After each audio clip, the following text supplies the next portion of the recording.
Hi everyone. So this is the gesso board, similar to what I used. It's the same as what I used for the last landscape, and this is a painting panel for oils and acrylic ampersand, and it's a museum series. Yeah.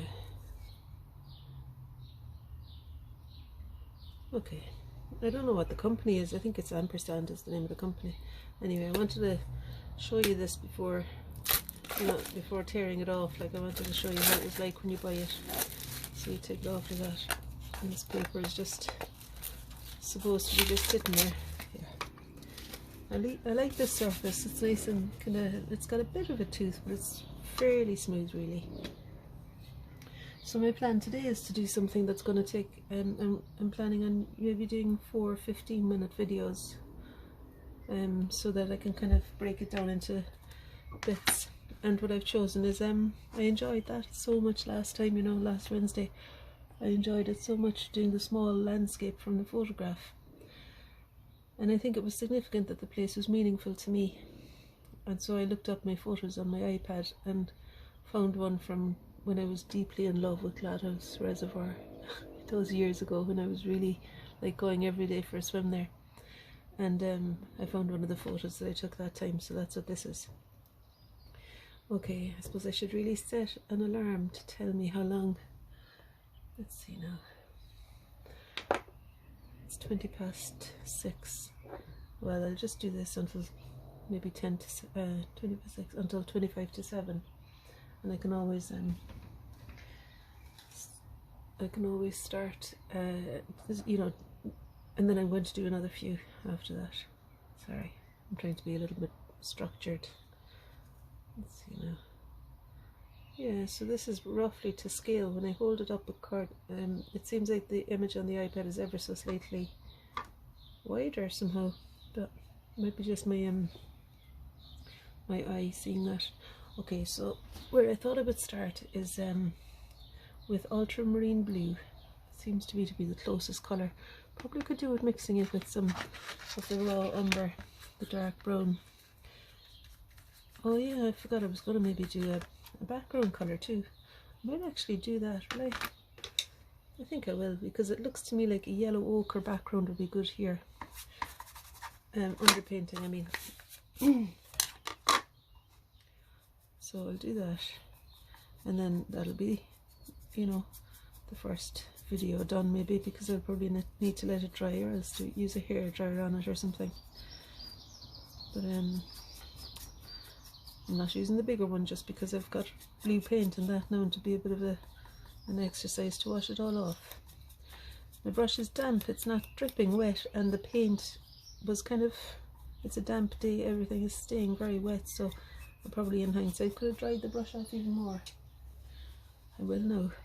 And I'm thinking of putting in some red into it, because to me it looks as though there's red in some parts of the landscape here, and I'd send you this photo, the people on the landscape course. I'll send you the photo that I'm looking at here. I love the brightness of those lines on the horizon, kind of, well, not really the horizon, but the top of the water. Now that was drying too dry then, because the paint wasn't spreading for me, so it's finding the happy medium here. So I put a bit of water onto it again, just to spread the red. It seemed to be a drier paint than the yellow ochre was.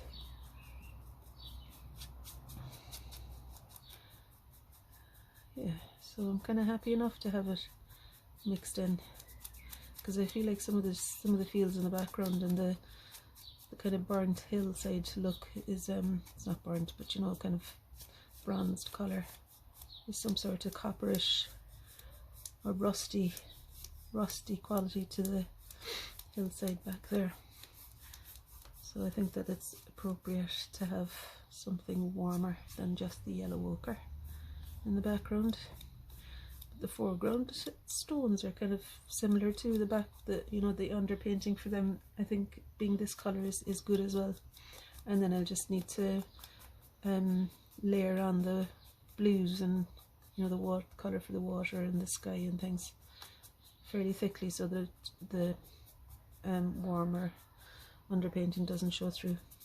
I think I'll take this in now and just give it a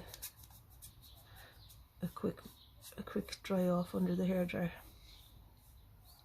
because today, I don't know, it's a really strange kind of 24 hours. The last 24 hours have been really foggy here and cold, like I suppose it's the har that they talk about in Scotland. It's kind of a coldish fog that can descend around the coast usually, but today it's here. So things aren't going to dry, I don't think, can I say. Help them along. Now if I do this, it'll probably, I think I could do with having kitchen paper or something at a certain level of dryness. I think it means that you can smooth it on with your hands. It might be that it helps it to dry, you know, just kind of manipulating it like this. But if it was too wet, it would have just gone back to white. And my hands aren't exactly warm either, so oh, look at that. That's kind of nice though, isn't it? I mean, really, I think it's helpful to have some colour though, so I don't want to lift off all the paint. Alright, do you know what I might do?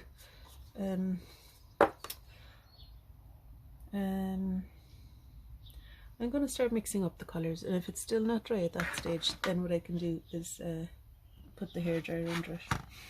So my plan is to mix up a colour that will describe the dark of the reservoir water, using, it's kind of better to work on it over the white paper so I can see what the colour is like, using the burnt umber and ultramarine blue. I kind of want to check that you can hear okay as well, but I think, oh, I suppose I better stop the video and just double check that, because I'm afraid that the microphone is covered. Okay, so I'll see you for the next one.